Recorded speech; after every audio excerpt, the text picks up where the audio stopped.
সন্দেশখালীতে প্রতিবাদী মহিলাকে অপহরণের চেষ্টার অভিযোগ বিজেপি নেত্রী প্রিয়াঙ্কা টিবরেওয়ালের কাছে সন্দেশখালীর তৃণমূল নেতা দিলীপ মল্লিক সহ আরও বেশ কয়েকজনের বিরুদ্ধে অভিযোগ জানান ওই মহিলা।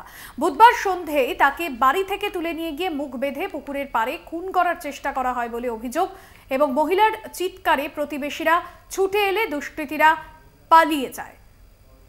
প্রতিবেশী মহিলাকে অপহরণের অভিযোগ সামনে আসছে বিজেপি নেত্রীর কাছে তৃণমূল নেতার বিরুদ্ধে অভিযোগ। সন্দেশখালীর তৃণমূল নেতা দিলীপ মল্লিক সহ আরও বেশ কয়েকজনের বিরুদ্ধে অভিযোগ জানানো হয়েছে ওই মহিলার তরফে। সঞ্জিত চক্রবর্তী রয়েছেন ফোন লাইনে। সঞ্জিত, ওই মহিলার ঠিক কি অভিযোগ? তৃণমূল নেতা দিলীপ মল্লিকের বিরুদ্ধে কি অভিযোগ সামনে আসছে, আর কারা জড়িত, কি জানা যাচ্ছে? দেখো, ইতিমধ্যে ওই মহিলা, বিশেষ করে প্রতিবাদী, তিনি জানিয়েছেন অভিযোগটা তাকে রাতের অন্ধকারে তার বাড়িতে এসে বেশ কয়েকজন তৃণমূল নেতা তার বাড়িতে হুমকি দেয়, ভয় দেখায়, এমনকি তাকে মুখ বেঁধে মাঠের পাড়ে ফেলে দেয়, এমনটা হুমকি তিনি অভিযোগ করেছেন। পাশাপাশি এই নিয়ে গতকালকে জানো যে প্রিয়াঙ্কা টিবরেওয়াল গিয়েছিল, আইনজীবী তথা বিজেপি নেত্রী, তার কাছে অভিযোগ করেন। তারপরে গতকালকে রাত্রি বিজেপি প্রার্থী রেখা পাত্রকে সঙ্গে নিয়ে তিনি কিন্তু একেবারে সন্দেশখালী থানায় চলে যান, গিয়ে কিন্তু অভিযোগ করেন। বেশ করে এই অভিযোগের ভিত্তিতে পুলিশ তদন্ত শুরু করেছে। ইতিমধ্যে এই অভিযোগ অস্বীকার করেছে তৃণমূল নেতৃত্ব।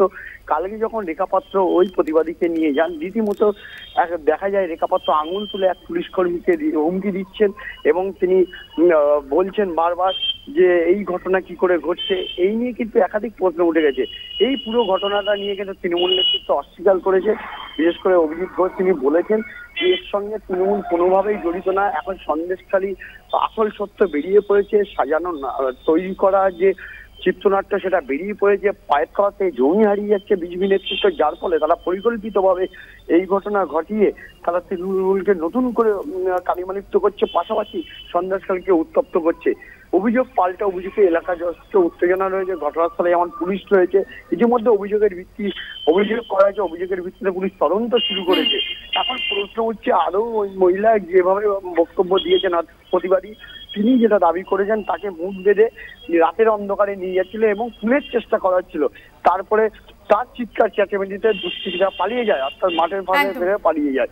কিন্তু প্রশ্ন উঠছে এই নিয়ে কিন্তু তার বয়ানে একাধিক কিন্তু যে অভিযোগ উঠে এসেছে সেটাও কতটা সত্যতা আছে সেটাও তদন্তকারীরা একবার দেখে নিতে চাইছে। ধন্যবাদ তোমায়।